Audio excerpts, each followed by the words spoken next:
Assalamualaikum warahmatullahi wabarakatuh.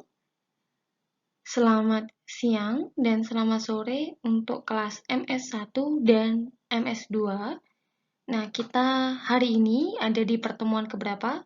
Pertemuan ke-6. Oke. Nah, jadi di pertemuan ke-6 ini kita akan membahas terkait dengan model diagnosa organisasi. Jadi, kalau misalkan kita menyewa konsultan gitu. Nah, setelah kita menyewa konsultan dan konsultan itu belum memberikan suatu resep.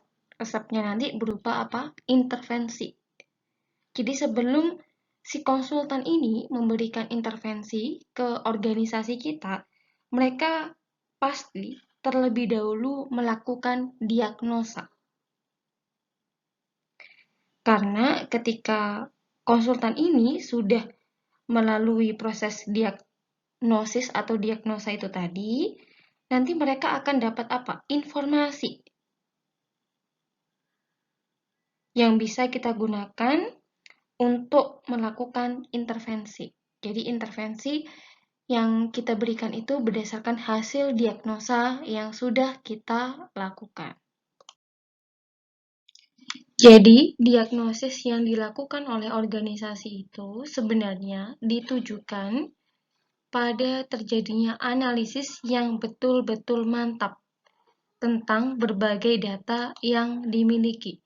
Berarti karena di sini analisis yang betul-betul mantap, artinya berarti diagnosis itu harus dilakukan secara sistematis dan juga meliputi seluruh proses yang ada dalam organisasi. Makanya pada diagnosis ini banyak sekali data yang perlu dianalisis. Jadi misalkan data berkaitan dengan struktur, kemudian administrasi, prosedur kerjanya seperti apa, atau bisa juga berkaitan dengan mitra atau misalkan stakeholder.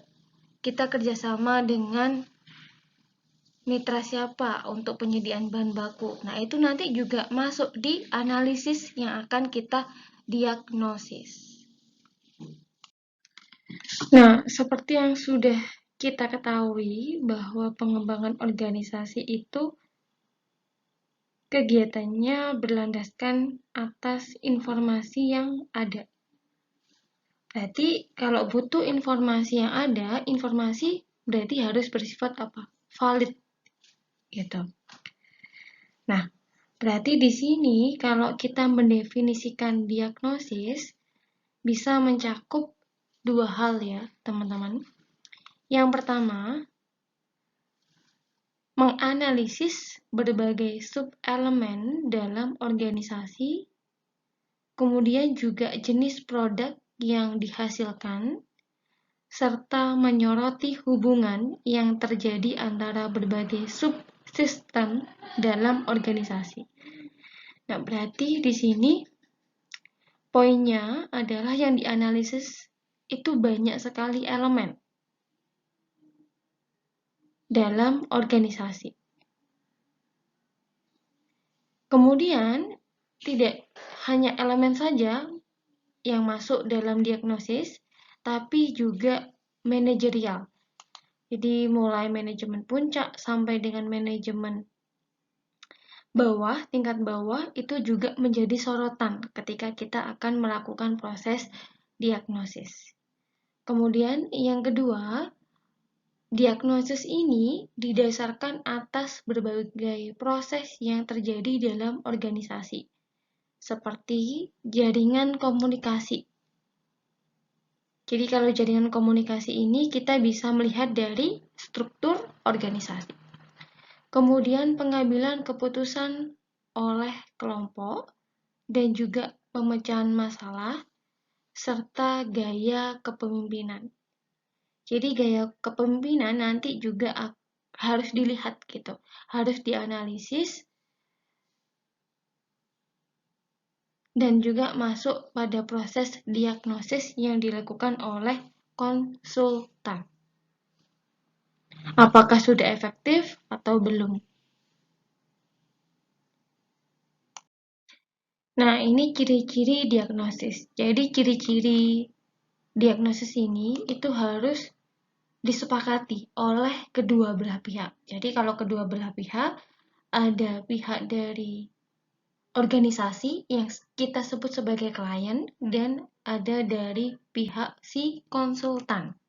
Jadi si pihak klien dan juga konsultan itu harus sepakat terkait dengan ciri-ciri diagnosis ini. Ada 6 ciri-ciri seperti yang sudah tampil di layar ya, ada 6. Yang pertama adalah kesederhanaan. Jadi informasi yang digali itu tidak boleh rumit. Jadi harus sederhana dan juga mudah dicerna oleh klien. Berarti di sini informasi nanti yang disajikan oleh konsultan itu harus sederhana. Kalau sederhana berarti tidak akan sulit untuk dicerna oleh klien. Kemudian yang kedua adalah di sini, kejelasan. Berarti di sini pihak konsultan itu harus mampu memilih dan juga menggunakan instrumen tolak ukur yang menyebabkan timbulnya keseimbangan secara jelas. Jadi harus bisa menjelaskan, si konsultan ini harus bisa menjelaskan tentang instrumen yang menyebabkan munculnya ketidakseimbangan. Berarti ketidakseimbangan itu ya masalah itu tadi. Kenapa bisa terjadi masalah tersebut? Yang ketiga, keterlibatan. Nah, di sini berarti semua pihak di organisasi klien itu harus mau terlibat dalam memecahkan masalah yang ada. Kemudian yang keempat, ini adalah identifikasi faktor utama. Jadi konsultan itu harus menggunakan variabel utama tanpa adanya rekayasa diagnosis. Kemudian menyoroti faktor kritikal.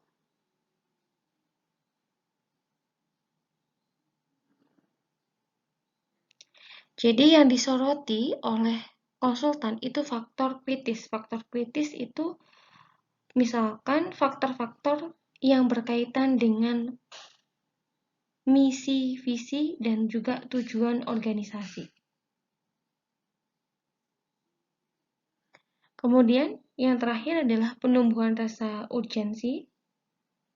Nah, di sini konsultan itu harus bisa menumbuhkan perasaan urgensi dalam diri semua pihak bahwa perubahan itu diperlukan. Jadi nanti setelah diagnosis kan otomatis harus ada perubahan yang dilakukan oleh organisasi klien. Nah, si konsultan di sini pada tahap ini, pada ciri-ciri ini itu harus mampu untuk menumbuhkan perasaan urgensi. Jadi urgent itu artinya mereka sadar bahwa perubahan itu penting untuk dilakukan. Nah, ini gambaran ketika kita akan melakukan proses diagnostik ya. Nah, jadi ketika kita akan melakukan proses diagnostik, yang pertama, tahapan pertama adalah kita melakukan identifikasi wilayah permasalahan tentatif. Jadi permasalahan yang terjadi itu apa? Tapi di sini sifatnya tentatif ya. Jadi kalau misalkan tentatif itu kan sementara. Kenapa masih disebut sebagai permasalahan tentatif? Karena di sini kita belum based on data. Jadi pada saat di sini prosesnya itu kita hanya mengidentifikasi saja permasalahannya itu apa. Dan itu sifatnya masih sementara karena kalau kita bicara data begitu ya, data itu belum teruji secara akurat, juga belum lengkap, jadi makanya di sini tentatif. Nah, selanjutnya di proses yang kedua, di langkah yang kedua ini, baru kita mengumpulkan data berdasarkan identifikasi yang sudah kita lakukan.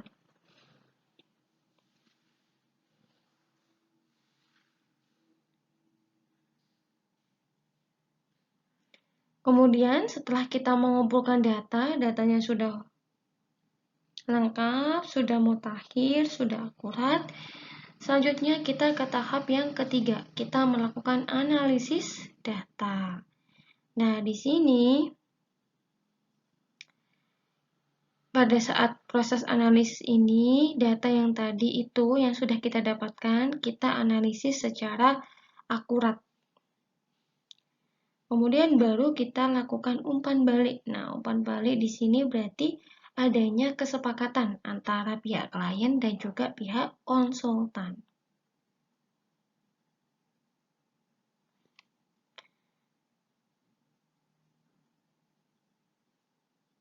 Nah, kalau misalkan dari pengumpulan data ini ternyata tidak ada kesepakatan, jadi di sini tidak ada kesepakatan, maka kita perlu data baru. Karena biasanya ketika tidak terjadi kesepakatan itu, berarti kita membutuhkan data baru yang nanti data itu bisa memperkuat diagnosis yang kita lakukan. Gitu.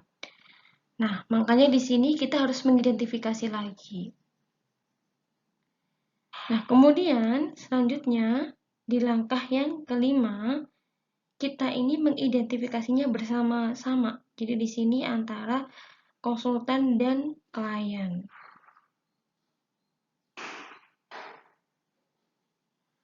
Baru nanti kita motivasi klien menyelesaikan masalah. Nah, di sini apabila kliennya itu menganggap bahwa perubahan itu tidak perlu dilakukan sekarang. Nah, tapi kalau misalkan perubahan itu perlu dilakukan, larinya ke sini. Diagnosis, cari penyebab masalah, tentukan perubahan. Gitu ya. Di sini ada 5 model diagnostik. Yang pertama model analytical, kemudian model kecenderungan perilaku kelompok, model konsultasi manajemen, model sosioteknikal, dan model analisis bidang kekuatan. Yang pertama akan kita pelajari adalah model analytical. Jadi, model analytical ini dikembangkan untuk mempelajari dan juga memahami permasalahan antar satuan kerja dengan melakukan identifikasi secara teliti. Jadi, yang kita identifikasi itu adalah satuan kerja yang ada dalam organisasi. Nah, di sini satuan kerja itu misalkan departemen, kemudian biro, divisi, bagian. Nah, itu masuk di satuan kerja.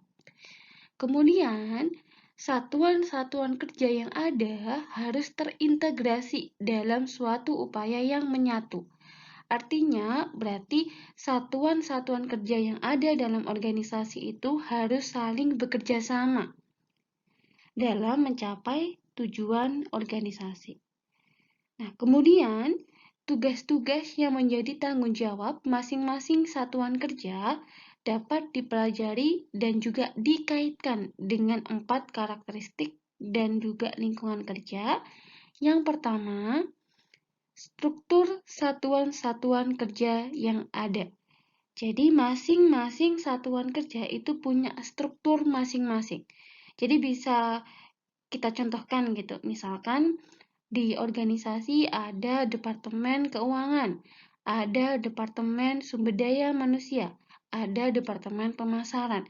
Nah, masing-masing departemen ini mereka punya struktur organisasi sendiri-sendiri. Siapa yang menjadi manajer, siapa yang menjadi supervisor, kemudian siapa yang bagian staff A, B, C, D. Itu pasti ada di setiap departemen. Makanya di setiap departemen yang ada, berarti mereka harus memiliki struktur masing-masing. Yang kedua, orientasi waktu para anggota setiap satuan kerja.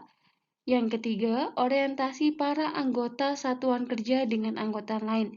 Jadi, mereka harus memiliki orientasi, memiliki pandangan terkait dengan cara kerja, bagaimana cara mencapai tujuan. Nah, itu anggotanya harus punya pandangan terkait hal tersebut. Kemudian, yang keempat, orientasi para anggota organisasi mengenai tujuan yang hendak dicapai. Nah, model yang kedua adalah model kecenderungan perilaku kelompok. Jadi, kalau model kecenderungan perilaku kelompok ini, yang dianalisis adalah perilaku dari kelompok kerja tersebut. Bagaimana mereka berinteraksi, bagaimana mereka beraktivitas, kemudian berkaitan dengan perasaan dari kelompok, dan juga norma-norma yang berkembang dari serangkaian perilaku serta hubungan yang diperlukan demi berfungsinya kelompok yang bersangkutan. Jadi untuk model yang kedua ini kita lebih menitik beratkan pada perilaku anggota dalam suatu kelompok kerja. Yang ketiga adalah model konsultasi manajemen. Nah, di model konsultasi manajemen ini yang kita analisis lebih banyak ya. Jadi ada 5 faktor utama dari organisasi yang akan kita analisis. Jadi yang pertama perencanaan dasar.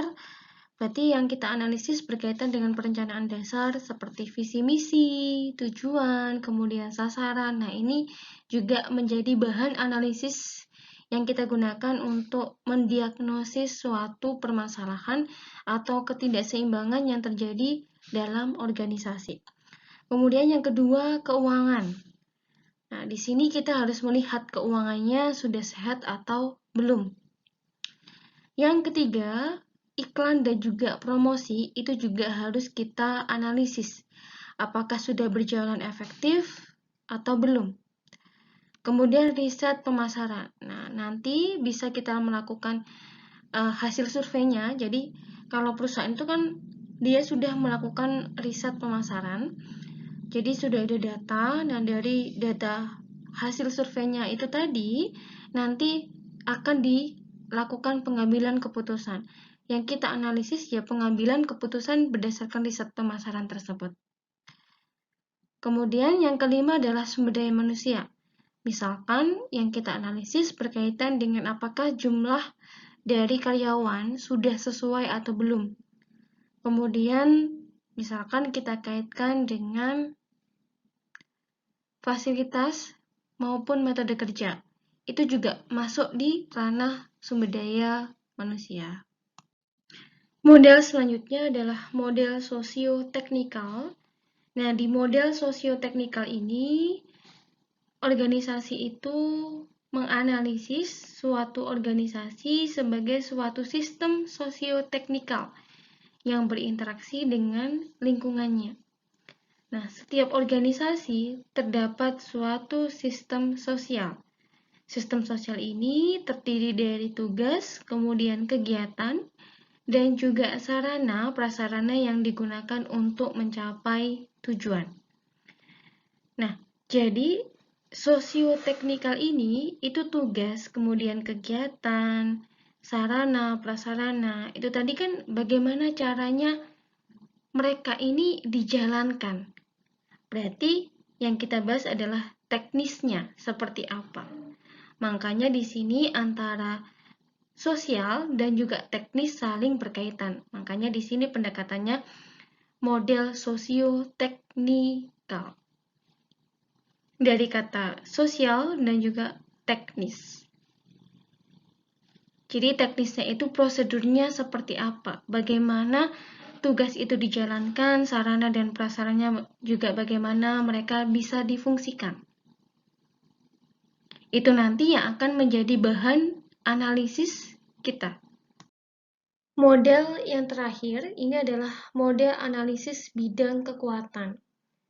Nah, jadi kalau model yang terakhir ini kita mengacu pada pendapat yang dikemukakan oleh Lewin. Jadi pendapat itu mendasarkan bahwa pandangan perilaku organisasi bukanlah hal yang statis, melainkan yang dinamis antara berbagai kekuatan yang bergerak pada arah yang berlawanan. Kemudian, setiap organisasi selalu ada kekuatan yang mendorong terjadinya perubahan yang dikenal sebagai kekuatan pendorong. Namun, perlu teman-teman ingat bahwa di organisasi itu juga nanti akan ada selain kekuatan pendorong, juga ada kekuatan yang menghalangi perubahan. Itu ada. Jadi ada dua kekuatannya. Ada kekuatan pendorong dan ada kekuatan penghalang. Jadi ketika posisinya dari organisasi itu antara kekuatan pendorong dan juga kekuatan penghalangnya sama, maka organisasi berada pada kondisi stabil. Jadi misalkan nih, kekuatan pendorongnya ada di sisi keuangan dan juga sumber daya manusia. Tapi kekuatan dari penghalangnya misalkan dari sisi pemerintah, adanya regulasi yang dikeluarkan oleh pemerintah yang mendorong kita atau menyulitkan kita untuk melakukan suatu perubahan. Gitu. Ini materi kita untuk pertemuan ke-6. Demikian materi hari ini. Semoga bermanfaat dan juga mudah dipahami oleh teman-teman. Apabila ada pertanyaan yang kurang jelas dan ingin dibahas, silahkan nanti disampaikan waktu Google Meet. Demikian presentasi yang saya berikan. Akhirul kalam, wassalamualaikum warahmatullahi wabarakatuh.